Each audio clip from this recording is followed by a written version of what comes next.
Hey guys, so welcome back to my YouTube channel. So आज हम पढ़ने वाले हैं about the legislature of Australia. Basically हम फेडरल पार्लियामेंट के बारे में बात करने वाले हैं। दैट मीन्स हम ऑस्ट्रेलिया के लेजिस्लेचर को पढ़ने वाले हैं। अब उसको पढ़ने से पहले एक बार लेजिस्लेचर का टर्म क्लियर होना चाहिए सो दैट हमें आगे हर चीज अच्छे से समझ में आए।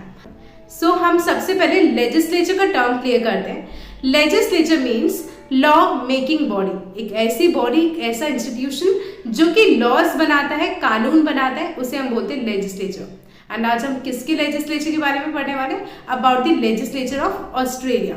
ऑस्ट्रेलिया के लेजिस्लेचर के बारे में हम आज पढ़ने वाले हैं। So without wasting any more time, let's get into that.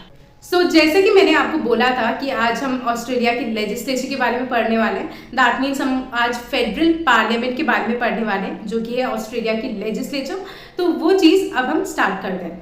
So before moving further, मैंने प्रीवियस वीडियोस में about the historical background and features of Australian constitution के बारे में कवर कर रखा है।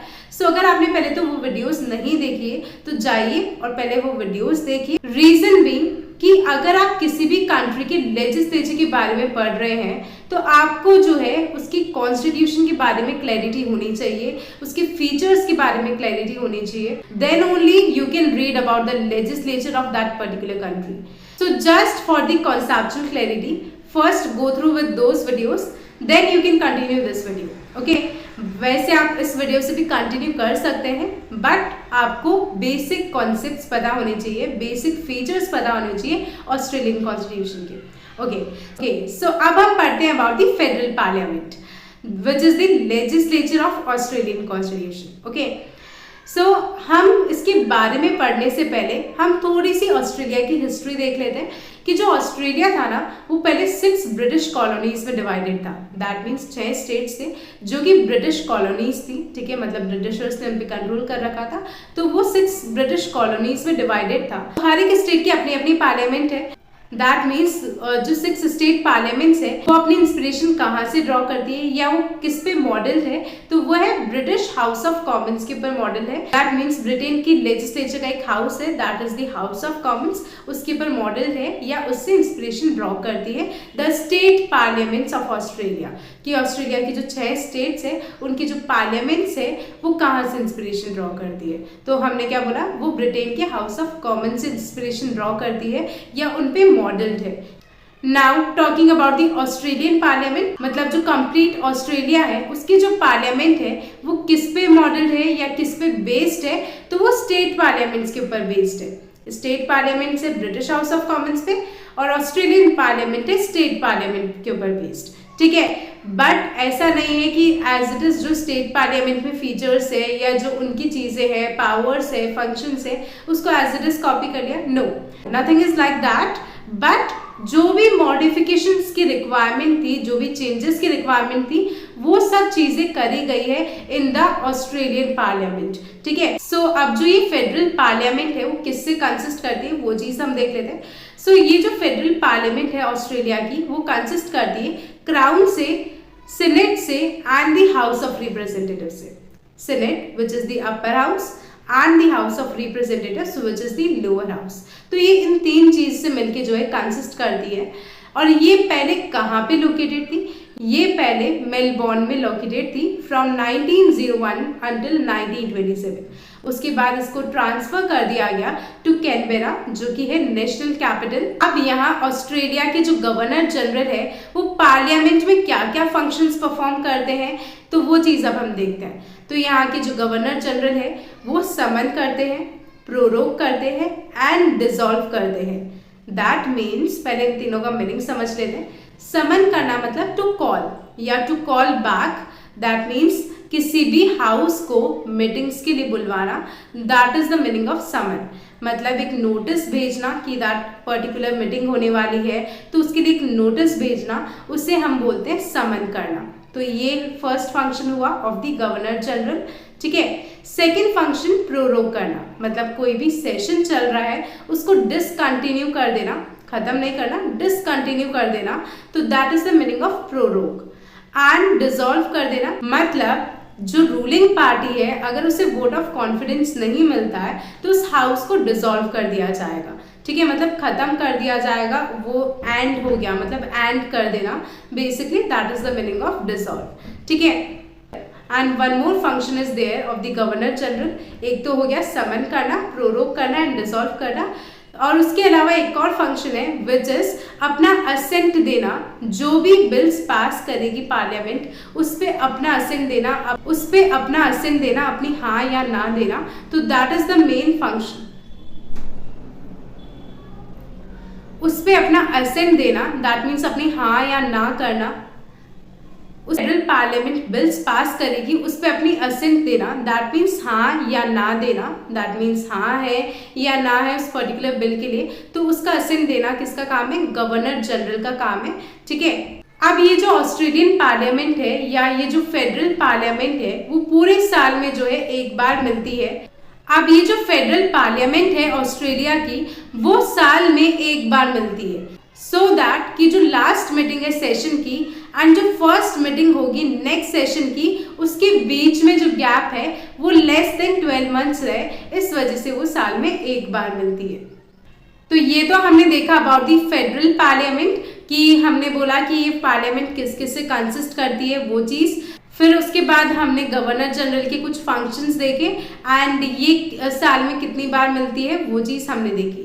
सो अब हम देखेंगे about the senate which is the upper house of the parliament. Okay, so अगर हम सीनेट की बात करें तो कॉन्स्टिट्यूशन का पार्ट 2 जो है वो डिस्क्राइब करता है about the composition of senate कि सीनेट किस किस से मिलके बना हुआ है। अब सीनेट में इक्वल नंबर ऑफ रिप्रेजेंटेटिव्स होते हैं जो कि कहाँ से आए हुए होते हैं? 6 स्टेट्स में से आए हुए होते हैं, मतलब हर एक स्टेट में से इक्वल रिप्रेजेंटेटिव्स आते हैं इन दी सीनेट। ओके, अब उनको चूज कौन करता है? तो वो डायरेक्टली लोगों के द्वारा चूज किए हुए होते हैं। और हर एक स्टेट को कैसे ट्रीट किया जाता है? As a single electorate treat किया जाता है। तो ओरिजिनली हर एक स्टेट में से पहले 6 रिप्रेजेंटेटिव्स आया करते थे, फिर बाद में वो नंबर इंक्रीज होके 10 हुआ, अब वो नंबर इंक्रीज होके 12 हो गया है। सो रिसेंट लेजिस्लेशन के अकॉर्डिंग वो नंबर अब इंक्रीज होके 12 हो गया है। सो अब अगर देखा जाए तो 12 सीनेटर्स आते हैं फ्रॉम ईच स्टेट, हर एक स्टेट में से 12 सीनेटर्स आते हैं, टोटल 6 स्टेट से, और हर एक स्टेट में से 12 सीनेटर्स आते हैं। ठीक है, एंड 2 सीनेटर्स आते हैं from the Australian capital territory and 2 senators आते हैं फ्रॉम द नॉर्दर्न टेरिटरी। अब वो जो सीनेटर्स होते हैं उनको इलेक्ट किया जाता है 6 इयर्स टर्म के लिए, दैट मीन्स उनका जो टेन्योर होता है दैट इज ऑफ 6 इयर्स, जिसमें से आधे लोग हर 3 साल बाद जो है रिटायर हो जाते हैं। तो वो मैक्सिमम पीरियड कितना सर्व करते हैं? तो वो मैक्सिमम पीरियड 3 इयर्स का सर्व करते हैं। तो वो मैक्सिमम पीरियड कितना सर्व करते हैं? तो वो मैक्सिमम पीरियड 3 इयर्स का सर्व करते हैं एंड वो वापस से री इलेक्शन के लिए एलिजिबल होते हैं। ठीक है, इन केस कोई अभी सीनेटर है तो वो वापस से री इलेक्ट हो सकता है। जो सीनेट है वो क्या करता है? अपने ही मेंबर्स में से प्रेसिडेंट को सिलेक्ट करता है, that means president of the senate उसको सिलेक्ट करता है। एंड वो जो प्रेसिडेंट होते हैं उनके पास ये राइट तो होता है वोट करने का as a senator, that means एक सीनेट के मेंबर होने के अकॉर्डिंग उनके पास ये राइट तो होता है वोट करने का एज अ सीनेटर, बट उनके पास एक एडिशनल वोट नहीं होता। दैट मीन्स इन केस अगर टाई हो जाए वोट्स के बीच में तो वो एक एडिशनल वोट के साथ उस टाई को सॉल्व नहीं कर सकते हैं। दैट मीन्स जो प्रेसिडेंट होते हैं उनके पास वोट तो होता है as a senator but casting vote नहीं होता है कि in situation of equal number of votes in the senate वहां पे वो वोट करके अपना कुछ भी इन्फ्लुएंस नहीं दिखा सकते। तो ऐसे केस में वो अपने एडिशनल वोट से कुछ भी इन्फ्लुएंस नहीं कर सकते डिसीजन मेकिंग को। वो क्वेश्चन ही रिजेक्ट हो जाता है, जब टाई होता है तो प्रॉपर क्वेश्चन ही रिजेक्ट हो जाता है। अब जो सीनेट का कोरम है वो किससे फॉर्म होता है? तो 1/3 ऑफ द टोटल मेंबर्स। पहले अब हम इस कोरम वर्ड को समझ लेते हैं, what is the meaning of quorum. तो कोरम मतलब कि सीनेट में अगर कोई मीटिंग हो रही है, अगर कुछ भी चीज हो रही है, तो उसके लिए उस मीटिंग को हेल्ड होने के लिए कितने लोगों का प्रेजेंट होना जरूरी है, नेसेसरी है, तो that is the meaning of quorum. Suppose करो मैंने बोला कि अगर मेरी वीडियो पे पर्टिकुलर नंबर ऑफ व्यूज आएंगे, कि इतने अगर व्यूज आ गए तभी मैं नेक्स्ट वीडियो बनाऊंगी, नहीं तो नहीं बनाऊंगी। तो सेम वैसे ही सीनेट में बोला गया है कि अगर कोई मीटिंग हेल्ड हो रही है तो उसमें अगर टोटल मेंबर्स की 1/3 पॉपुलेशन भी प्रेजेंट होगी तो ही वो मीटिंग हेल्ड होगी, तो वो चीज़ होती है कोरम। तो अब जो सीनेट है वो नॉर्मली अपने 6 ईयर टर्म के बीच में डिसॉल्व नहीं हो सकता है, बट अगर डेडलॉक एग्जिस्ट करता है दो हाउसेस के बीच में, तब गवर्नर जनरल के पास ये पावर है कि वो जो है दोनों हाउसेस को साथ में डिसॉल्व कर सकते हैं। अब ये डेडलॉक क्या होता है? डेडलॉक मतलब आप किसी डिसीजन पे नहीं पहुंच पा रहे हो, आप दोनों के बीच में एक पर्टिकुलर बहस चल रही है एंड किसी डिसीजन पे आप म्यूचुअली नहीं पहुंच पा रहे हो। तो अगर वो डेडलॉक एग्जिस्ट करता है बिटवीन टू हाउसेस, तब ऐसे में गवर्नर जनरल अपनी पावर लेके आएंगे एंड बोलेंगे कि दोनों हाउसेस को साथ में डिसॉल्व किया जा रहा है। जैसे घर में होता है ना कि अगर दोनों भाई बहन नहीं मान रहे, उनकी लड़ाई नहीं रुक रही है, तो मम्मी पावर लेके आती है और बोलेगी कि दोनों को मार पड़ेगी, है ना। तो गवर्नर जनरल के पास ये भी पावर होती है कि अगर उन्हें किसी ने एडवाइस किया है डिसॉल्व करने के लिए, तो वो उस एडवाइस को भी रिफ्यूज कर सकते हैं।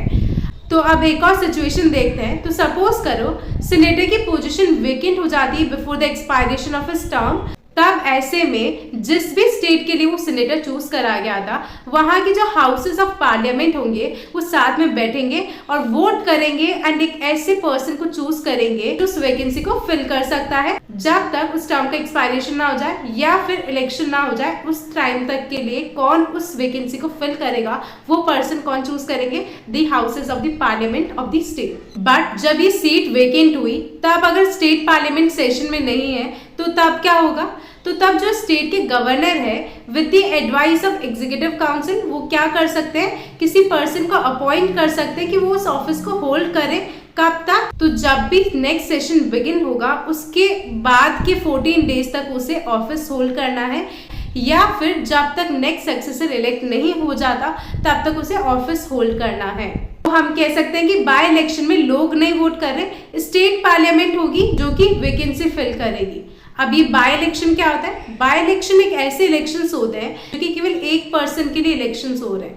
दैट मीन्स कोई सीट वेकेंट हो गई है due to some reasons, like किसी ने रेजिग्नेशन दे दिया या डेथ हो गई या किसी और रीजन की वजह से अगर सीट वेकेंट हो जाती है, तो उसके लिए जो इलेक्शंस होते हैं उन्हें हम कहते हैं बाय इलेक्शंस। और जो सीनेटर की प्लेस है वो वेकेंट हो जाएगी अगर 2 consecutive months of any session, किसी भी सेशन के 2 कॉन्जिक्यूटिव मंथ्स के लिए, मतलब 2 लगातार महीने के लिए उन्होंने बिना सीनेट की परमिशन के सीनेट अटेंड नहीं किया, तो वो पोजीशंस ऑटोमेटिकली उनकी वेकेंट हो जाएगी। So that was it. I hope आपको ये क्लियर हुआ होगा। इन केस फिर भी आपके कोई क्वेरीज रहते हैं, डाउट्स रहते हैं या कुछ भी क्वेश्चंस रहते हैं, then you can always ask me in the comment section and I will try to reply all your comments. And बाकी ये जो क्वालिफिकेशन है सीनेटर की एंड जो हमारा दूसरा हाउस बचा है, इसको हम नेक्स्ट पार्ट में कवर करेंगे। So stay tune for that part and also do let me know your feedbacks कि आपको क्या चीज़ समझ में आ रही है, क्या चीज़ समझ में नहीं आ रही, या मुझे कहाँ इम्प्रूव करना चाहिए, या मैं कहाँ लैग कर रही हूँ, या मुझे नेक्स्ट कौन से टॉपिक पे वीडियो लेके आनी चाहिए। So do let me know all these things in the comment section, okay. And अगर आपको थोड़ा सा भी समझ में आया हो या थोड़े से भी कॉन्सेप्ट्स क्लियर हुए हो, then please don't forget to hit that like button and do subscribe to my YouTube channel for more videos like this. Also, don't forget to hit that bell icon to get notified. Okay, so bye bye, take care.